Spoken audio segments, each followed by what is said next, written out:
Good morning, everyone. Thank you so much for joining me for another edition of my vlog. First, I just want to wish you a happy Veterans Day.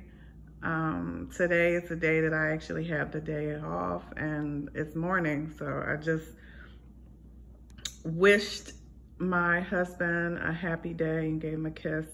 He was, slightly grumpy because he had to go into work today. But if you've listened to any of my other videos, you will remember, or you should know, that I am someone who actually has a family full of veterans. So probably unlike most ex-Jehovah Witnesses, my grandfathers, my father, my husband has never been a Jehovah Witness, but my husband has also served in the military, was in, some special groups in the military, and my father and my grandfathers are all military people. So I want to thank the veterans for all that they have sacrificed, and they have put their life on the line for the freedoms of people in the United States. So if you're listening from the United States, happy Veterans Day. Today, I'm going to be talking about the double life of Jehovah Witness children and teenagers. But before I get into my topic, I do want to make a few statements because people have written me some emails and have sent me some notes, and I just want to make a few clarifications.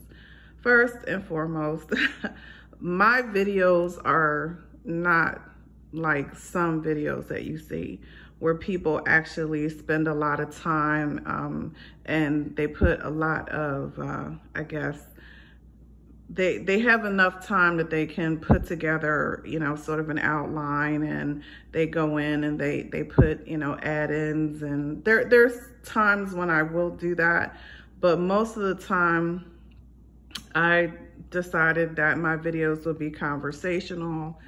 Like right now, I'm actually drinking tea. I'm still in my PJs, which is the fun part of actually not showing my face.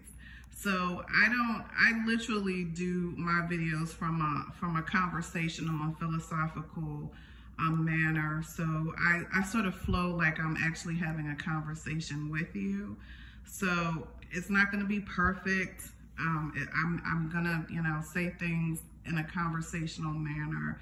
So normally I try to start my videos with a introduction. So I know that some people may be new, they've never heard of me, they click on a topic. So I always want to at least let people know a little bit about who I am and why I'm doing videos or what the topic is about.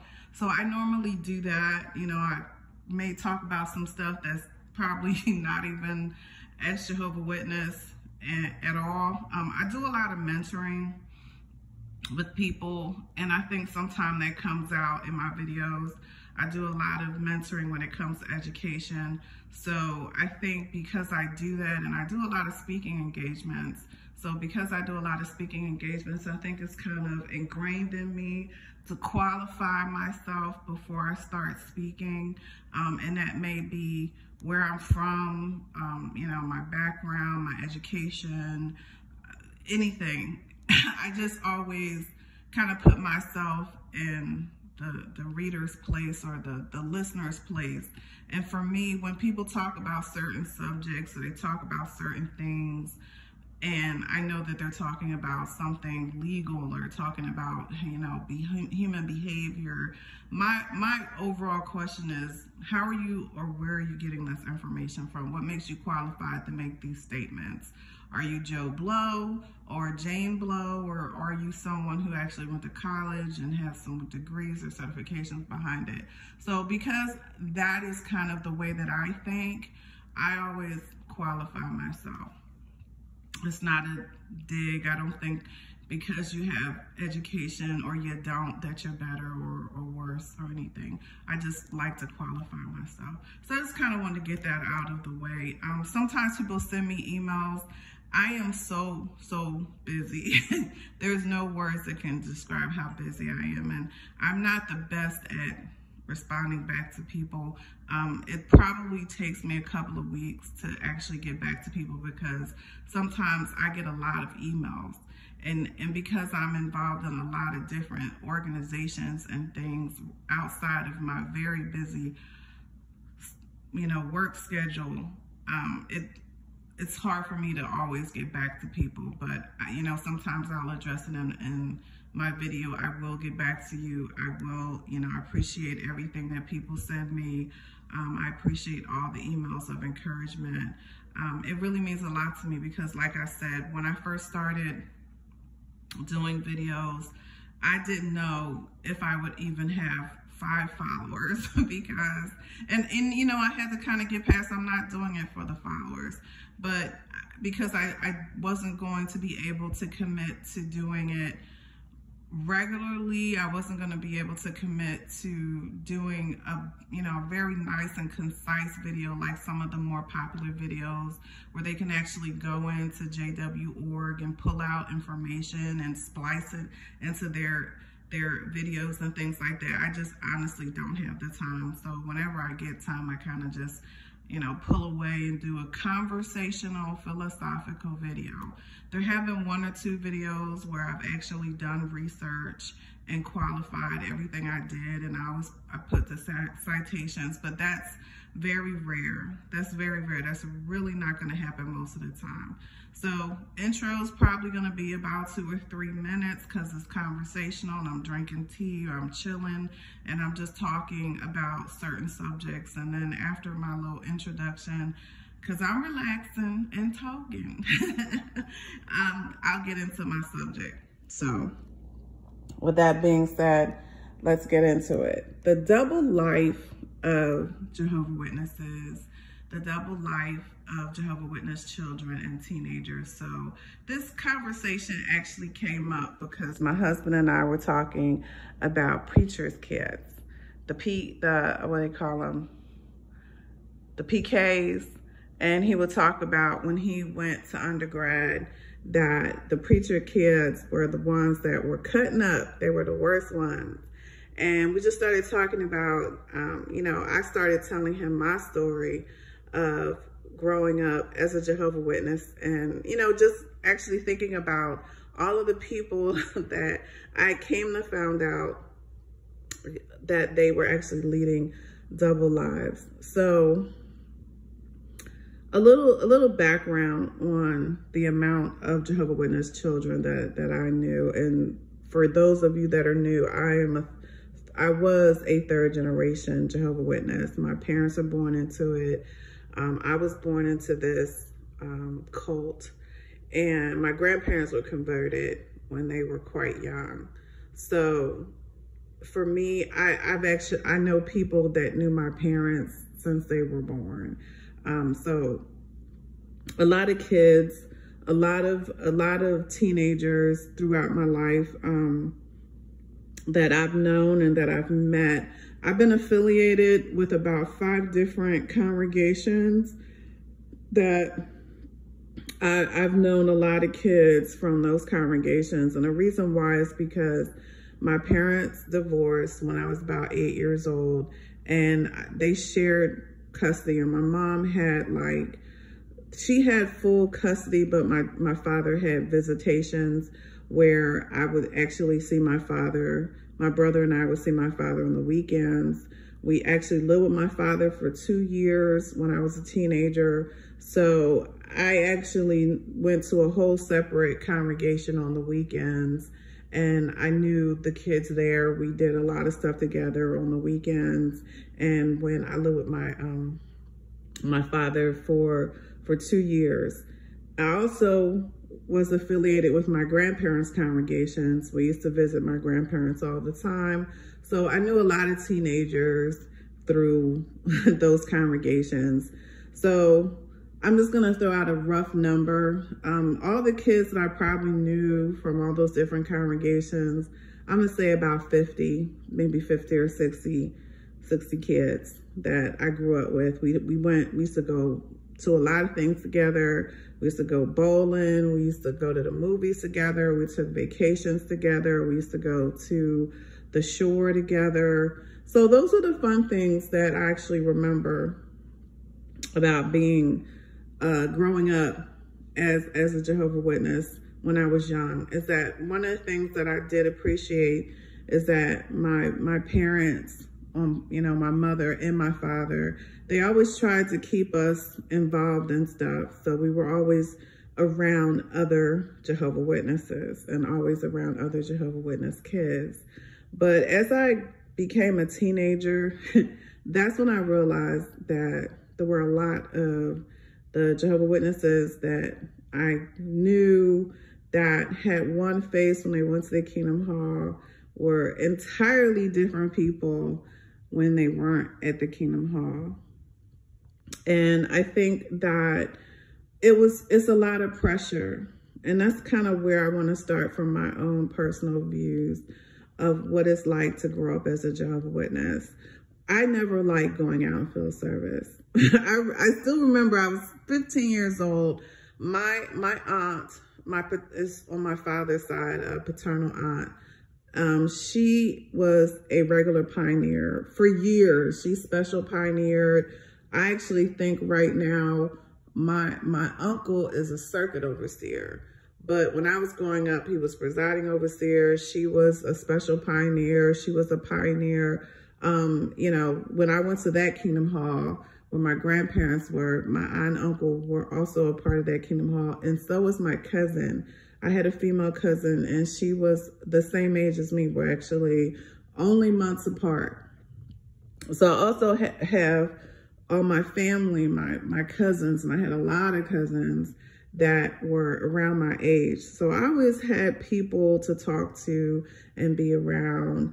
I was never someone who didn't have friends and wasn't very social growing up. So I knew a lot of people, and I still remember my aunt and I had went out in field service. There was a 2-week time period where I would go to my paternal grandparents for 1 2-week period, and then I go to my maternal grandparents for another 2-week period. So in this 2 weeks that my brother and I were staying with my paternal grandparents, I was about 15 years old at the time, and I had went out in field service with my aunt. And I never forget her asking me the question, do you like going out in field service? And if you know anything about being a Jehovah's Witness, that is like the center of the universe for being a Jehovah's Witness, is going out in field service. So for someone to even ask you that question, it's almost like they're actually wondering if you're a good Jehovah's Witness. Looking back on it now, by the time I was 15, I actually was starting to realize that I was selling something. That field service was really about me being a salesman. And I'm gonna get into one of the things that I always was scared of, besides dogs. And I've had dogs sent out on my brother and I when I was young. So when my aunt asked me that question, I remember looking at her like, of course I love field service. I love field service. In fact, I want to be a special pioneer, and I actually want to go to where the need is great. I want to be a missionary, because in my mind, that was the highest that you could do. That was the best you could do. I always wanted to have a career. I always wanted to be a professional. I wanted to have my own identity outside of being a wife and mother. And I realized when I was saying that to my aunt that I was actually reciting what I thought was the highest that a woman could achieve in the organization, which was being a full-time salesperson for this organization. And I absolutely could not stand going out in field service. And I was not being honest with my aunt. One of the things that I really did not ever want to happen was to come across someone that I actually went to school with. And that actually did happen to me. There was a girl that I used to sit with on the school bus, and we were buddies because we actually were born on the same day. And one time we went to this area that we had never gone to before. I knocked on the door with my stepmother, and it was her. And I was like standing there like a deer in headlights. And my stepmom starts talking. And I remember my stepmom asking her for a donation of like $1.25. And she was like, okay. So I remember her going and getting the money. And I remember just feeling so embarrassed. And it was like, you know, and I was, at the time that this had happened, I was a true, Jehovah Witness. I wasn't baptized, but again, I had been a publisher. I had been going out in field service since I could talk. I had been doing talks where they were training me to go out in field service, but it was kind of one of those aha moments that I'm like, I'm knocking on doors selling publications for this organization. That's what I'm doing. And I honestly don't want people in school to know that, especially people that I talk to, because I kind of felt embarrassed. But the double life that I'm going to talk about, my own double life experiences. I'm going to talk about some things that some of my family members have done. And then I'm just going to kind of, talk about some of the more disturbing double lives that I've actually came across in my time as a Jehovah Witness. So, I want to make another statement. It's very hard. It's very hard to grow up and to live up to this idea of being this child that devotes all of their free time to this organization, and the idea that we are almost zealots. It's unhealthy, and I think that it causes people to repress, and I think it causes people to sneak and do things because there is no conversation about certain things. You don't talk about sex.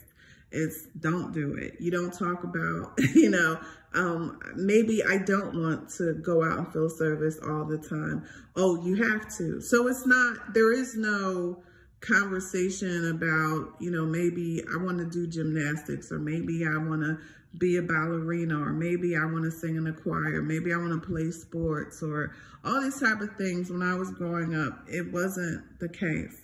Everything had to be about your service to Jehovah. You had to be separate from the world. Your behaviors should be, free from blemish. They should be able to see that you are the greatest of the great. And that's a heavy burden. Kids just want to be kids. And we are imperfect. And sometimes we don't want to just, devote our whole time to a service-oriented organization. And what I mean by that is that this organization places a lot of pressure on kids because all of your free time is spent doing service. And it really is it sells. They want you to sell their organization to people. When I was growing up, you had to go out, you had to do at least 10 hours a week to stay in a good standing in the organization. And that was another aha moment for me, because you can't even, this is not an organization, this is not a cult, this is not a religion where you can just go to meetings. That's not the type of organization that this is. This is not, and I've actually had my experiences of going to different religious groups when I was in my exploration time of finding out about other belief systems, you can't just go to the Kingdom Hall and just listen to a talk and say, you know what, I kind of like what they're saying. I would like to join. In order for you to even be an associate member, you have to be a publisher. And a publisher, because even in the words themselves, they're telling you what you're doing. You're selling their merchandise. You're selling the organization. So this is an organization where you actually have to go out and sell this organization. My aunt, my grandmothers, they went to pioneer school. That's what they spent their time doing. They're ministering, but they're selling this organization. So for a kid, you want to have fun. You want to do fun things. You want to, be a kid. But sometimes it's just difficult. It can be a heavy burden for you. And I think one of the things, in one of my earlier videos, I talked about what were the things that kind of pushed me to leave the organization when I was 17.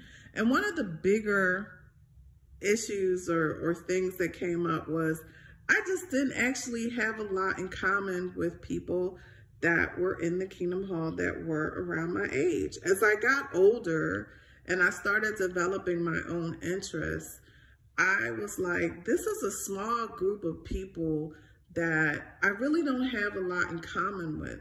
So I'm forced to hang around people who, again, as I got older, I started to realize that these people were living complete double lives. Like completely, like, I would feel, guilty for reading, certain books. But these people were out there doing all kind of things that I'm like, the people in the congregation have no idea about. And I'll get into that in a minute. So I'll just talk about some of the things that came up. So for me, my father and mother decided that I should study ballet. And I studied ballet 4 years. And I was actually a very good dancer. And I had to do recitals. And the way that my parents said to me is that you can take ballet, and I took tap and I took jazz. And I was, like I said, I took modern dance. I was actually really good. The only things that I was told is that it can never conflict with going to the Kingdom Hall, or it can never conflict with any type of convention or anything like that, because you're going to the convention. So my mother and father, one of the last years that I was doing dance, decided to send me to this very expensive, prestigious dance school. And there's actually a few people in entertainment right now that attended this school. And it was like very prestigious to get into the school. And I never forget when it was time for the recital, because it was a big event. And when I found out the day of the recital, it was actually on the first day of the district convention. And I had like a really nice part in this recital. And I was so embarrassed, because I remember when I went to rehearsal and my mom was not going to say anything to the director. So I danced my part, and we had to drive like out of town for this recital because it was more like a performance. And I remember, having this important part. And then my mom said, I'm just going to call and tell him that you're sick and you're not able to make it. And I was so embarrassed about that. That was kind of one of the last times that I went to dancing school, because I was so embarrassed that we had to lie about it. And I had like an important part in this performance, and I knew they were running around trying to find someone else to perform this part. And so that is sort of the double life that I want to kind of talk about, is kids that I know when they're in school that are involved in certain things, or your parents may put you in something, but anytime that there's an assembly, anytime there's a special program, you're not allowed to fully be a part of it. And I know that that causes kids to lie. It causes them to be someone that they're not. And I know what it did for me.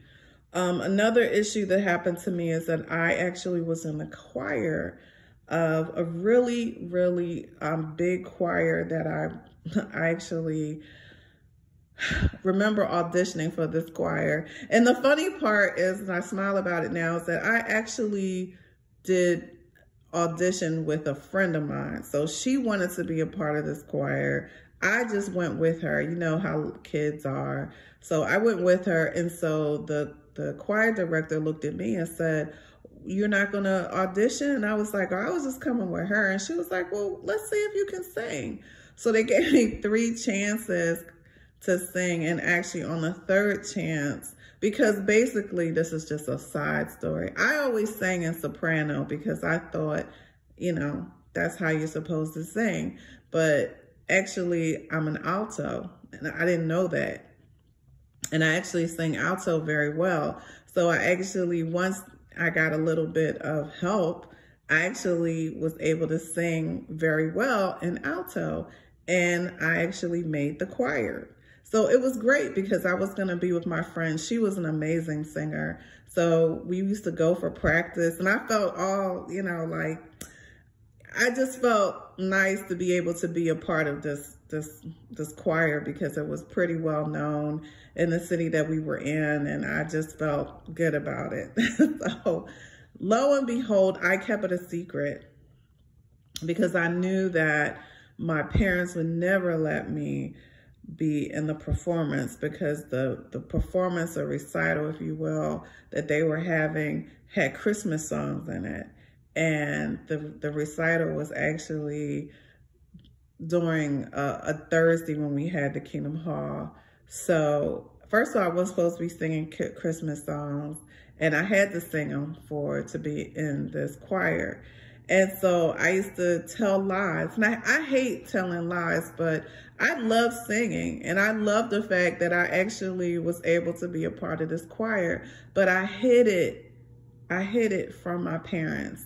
And the day of the performance, I made up a lie, and I did not perform. And I felt terrible about it because I actually had a pretty nice spot. I had a solo spot, and I completely made up a lie. And the teacher called my mother, and I was so embarrassed because my mom had no idea that I was in the choir, and I got in big trouble for it. And I think that that's the thing that happens with a lot of kids, is that you secretly, you want to play soccer, you want to be in choir, you want to be in a play, but you know that your Jehovah Witness family does not allow that. And so you lie to your parents, you lie to the school, you lie to your coaches, just so that you can try and live the life that you want to live. And I think that that's why I wanted to do the video, because any kids or teenagers or young adults that can feel any type of, you know, understanding or compassion, or hear something that resonates with them because they're not alone. No, we've all been there.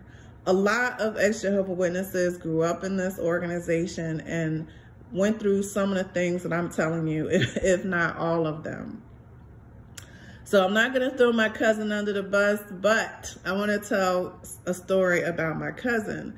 So my female cousin that's the same age as me, one summer we were talking, and I told her about the time that I had been in the choir and that I had not told my parents, and that I had gotten in trouble about it because the choir director had called my mother because I made up this big lie about why I wasn't able to participate in the performance. So then she told me, which shocked me, that she was on private reproof. So my cousin was like, you know, the can do no wrong, the greatest example of how young kids and teenagers should be. So my cousin had actually got baptized, I think, when she was 12 or 13. So she was actually already baptized by the time we were having this conversation. I didn't get baptized till I was 16. And there was a lot of pressure at that point. So we were sitting talking, and she told me that she had just gotten off of private reproof. And her parents are my aunt that was a special pioneer, regular pioneer, and her father was the presiding overseer, and I think he's a circuit overseer now. So I was like, what happened? So she's like, this is a terrible story. So my cousin was in the choir, and she had a big part in the choir, and she was not telling her parents about it. She loved to sing. So what happened is a performance that they were supposed to do had come up, and she was supposed to have a part at the Kingdom Hall. So there was no way that she was going to actually be a part of this performance. So the teacher, she had went to the rehearsals, and then the day of, she called out and she told the teacher that her grandmother had died. So she's in the Kingdom Hall, but someone that actually knew my grandmother was at the performance, and they actually said my cousin's name and said why she wasn't able to make it, because her grandmother, our grandmother, had passed away unexpectedly that morning. So as soon as the performance was over, this woman who actually was studying with my grandmother was devastated, was in tears. So the first thing she did was call my grandparents and call my aunt. And of course, my grandmother was alive and kicking. And when it all came out, my cousin, she was spanked, and I talked about the violence in the Jehovah Witness organization, and she was, put on reproof. So that's where, you know, not being honest could get into trouble. And I want to say, like, I can see the good and bad. I know that when I was growing up, like I mentioned initially, that, you know, my parents, my dad, my mom, but more so my father and stepmother, my dad tried to make sure that we did stuff as a group. We were bowling, roller skating, arcades. So we did stuff as a group with Jehovah's Witnesses. But in terms of us making our own friends outside of Jehovah's Witness organization and having pursuits outside of knocking on doors and going out field service, it was all very controlled. So the other type of double life is, to me, about making your own friends. A lot of the people that I grew up with, and like I said, it's about 50, 65, and my husband was like, how many of those, out of those people, how many now today are Jehovah's Witnesses? And I was like, probably maybe about 10. And that's not saying much. And I've kind of kept track on and off.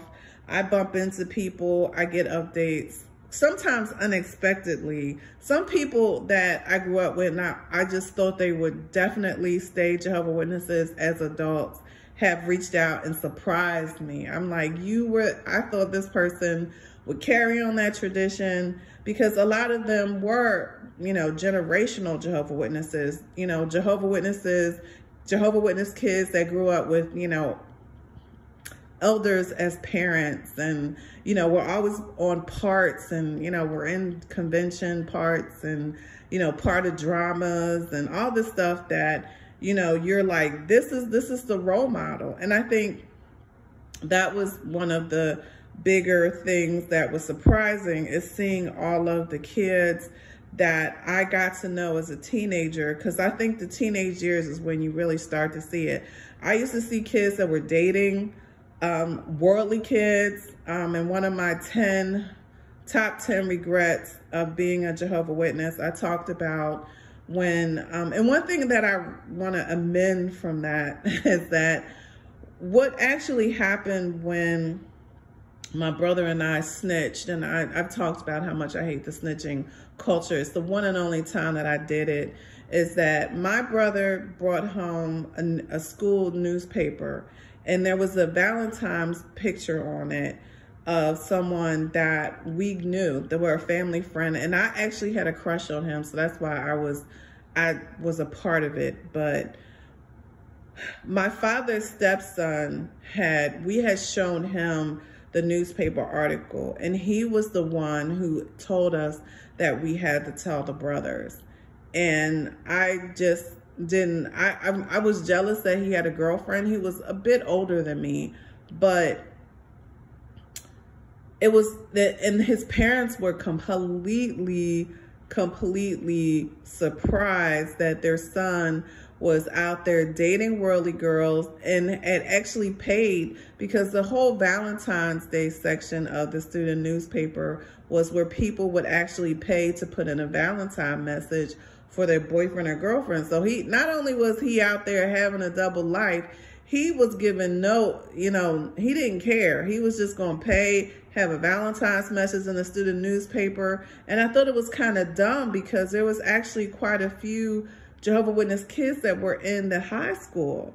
But again, like I said, there were a lot of people that I got to know as a teenager that were Jehovah's Witnesses, and they were just completely doing things that, even for me, even though I knew that there were some things I was doing that was not conducive to the Jehovah's Witness lifestyle, but I was like, you're actually doing some really crazy, weird things. Like, there were a few kids that I grew up with that there was one kid, and he was actually doing things to animals. Like, he would go out and, he would like put firecrackers and like, squirrels' mouths and all kind of stuff. And I was like, this guy's crazy. Like, there's something really wrong with this kid. But when he was in the Kingdom Hall, he was on parts. He was, people were praising him. And I'm like, that's not it. There were quite a few of Jehovah's Witness girlfriends that I had, and they were just friends that I was supposed to talk to because we were the same age. And I got to know some of these so-called Jehovah's Witness great female friends. And let me tell you, they had boyfriends, they were going out on dates, they were doing all kind of stuff. And I'm like, and I, again, after that one snitching, I didn't want to do it, but I just, I didn't want to hang around, certain type of people that I felt were hypocrites or big liars. There was like two girls that I got to hang out with that were going to the Kingdom Hall. They were actually, smoking pot. They were getting drunk, smoking cigarettes. I was like, are you kidding me? But but again, they were, and a lot of times the ones that were doing the worst were the ones that came from, families that, they had a lot of pressure on them to live up to, I think, an unfair standard. And that is what happens when you repress kids. I don't think it's just specific to the Jehovah's Witness organization, because again, there's preachers' kids, and everybody knows that the preachers' kids can be some of the wildest kids out there. They put on this face that they're, angelic and, going to church and da-da-da. Jehovah's Witness kids are no different. Let me tell you, I grew up with so many Jehovah's Witness kids. There was one kid that, and my cousin actually told me about him, but I remember when I was growing up that he got baptized when he was like 10 years old. He was a regular pioneer by the time he was like 14. He was talking about going to Bethel. Every time there was any type of part for a kid, this kid was the one that they chose.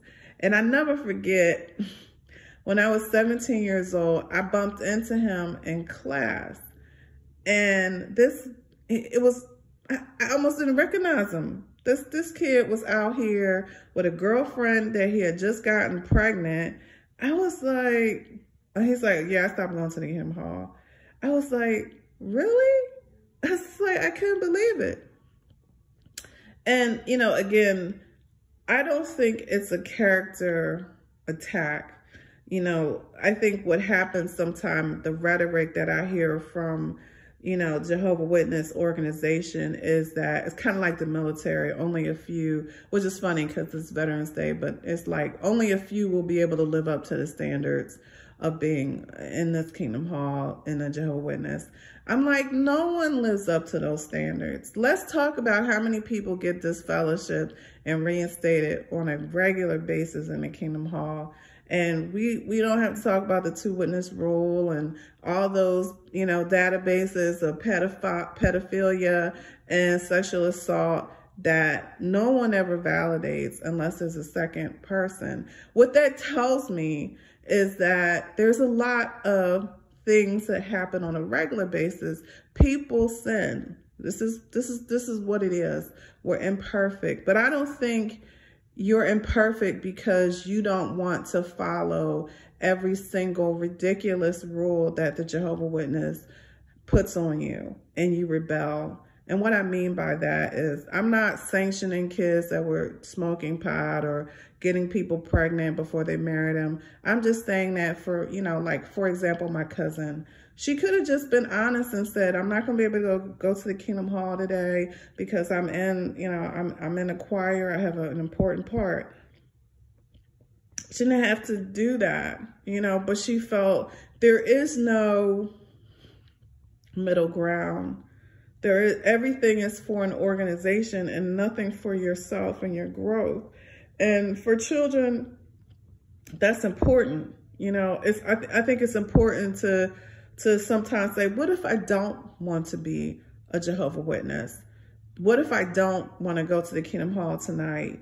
What if I maybe have a different idea about where my life is going? And I think because it's so black and white, because it's so, you have to follow these rules and you have to be like that is why there is this double life. Like I said, out of the 60 plus kids that I grew up with, only 10 are still Jehovah Witnesses today.